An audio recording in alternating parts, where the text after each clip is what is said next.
Everyone in the restaurant laughed at the poor boy. They thought he couldn't even afford his own lunch. But a few minutes later, everyone in that restaurant was shocked. It was a busy afternoon in a small restaurant in Los Angeles. People were sitting at tables, talking, laughing, and enjoying their meals. Suddenly, a young boy walked inside. His clothes were old and slightly torn. His shoes looked worn out. Some people stared at him.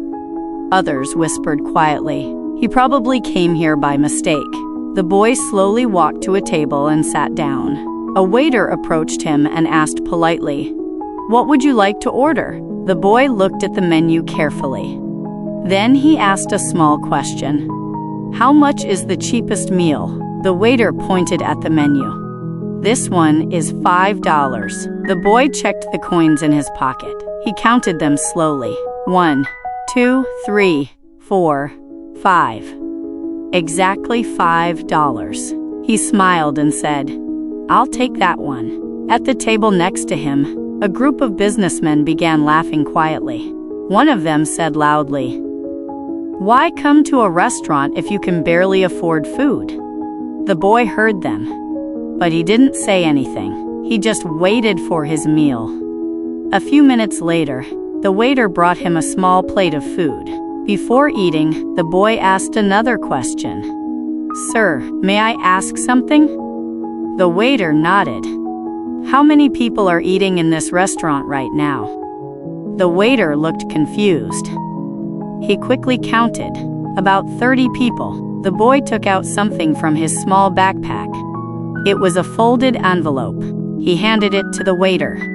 Inside the envelope were several $100s. The waiter looked shocked. The boy smiled and said, "Please pay for everyone's meal today." The entire restaurant became silent. The businessmen who were laughing earlier looked confused. One of them asked, "Why would you do that?" The boy looked down at his plate and spoke softly. "My mother always told me something before she passed away." He paused for a moment. She said, "If you ever have the chance to make people smile, do it." The room became quiet. The boy continued, "This money was saved by my mother before she died. She wanted me to use it for something meaningful." He looked around the restaurant. "So today, I wanted to make everyone happy." The businessmen felt ashamed. They had laughed at the boy just minutes earlier. Now they realized something important.